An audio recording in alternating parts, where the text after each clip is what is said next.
Thoreau observed that many fellow farmers, after owning cows, had to do more work to support them, preparing food, preparing sheds, taking them to the vet if they got sick. But in reality, if you didn't have those cows, you could save a lot of efforts. Well, I would never tame a horse or a cow to do anything for me, for I fear that I would become a mere horseman or herdsman. And if society were thus benefited, could I be sure that one man's gain would not be another's loss, and that a horse herdsman and his master must have the same demands to fulfill? Thoreau pursued a minimalist lifestyle, so to him, even keeping a cow wasn't romantic because it added to his burden. He also did many other things, surveying, carpentry, and various odd jobs in the village, because I have as many skills as the number of my fingers. A person has 10 fingers, so Thoreau must have at least 10 abilities. What is included? The note says, I once was a principal, a private tutor, a surveyor, a gardener, a farmer, a painter, a mason, a day laborer, a pencil maker, a glass paper maker, a writer, and even a poet. I earned $13.34.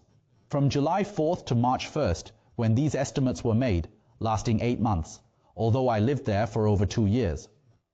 The food costs for these 8 months, excluding the potatoes I grew myself, a small amount of green corn, and some peas, and the value of the things I still had later.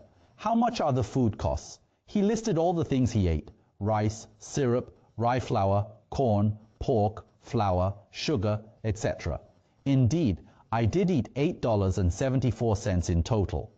That's how much he spent on food other than what he grew himself. Sometimes, of course, he would catch a few fish, and he did kill a groundhog. You can eat groundhogs. Thoreau once ate groundhogs.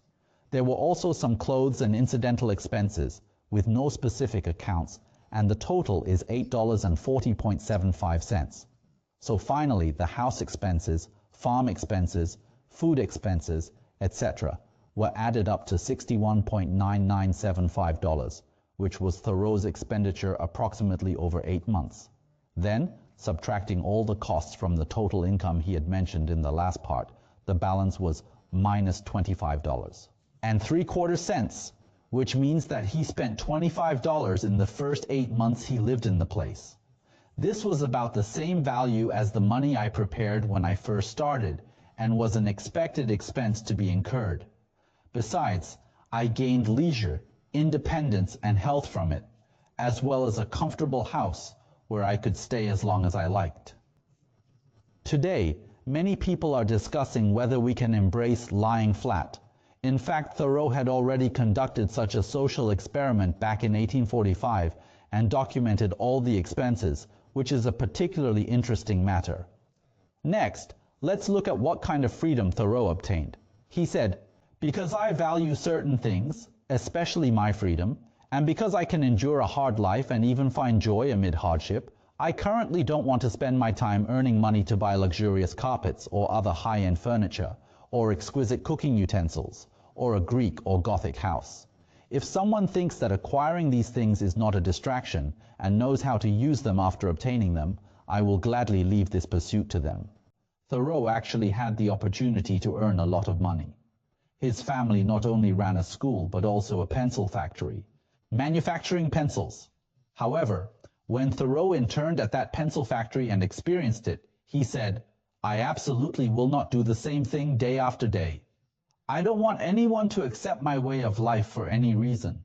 Before he almost learned my way of life, I may already find another way of life. Furthermore, I hope there are more different people in the world.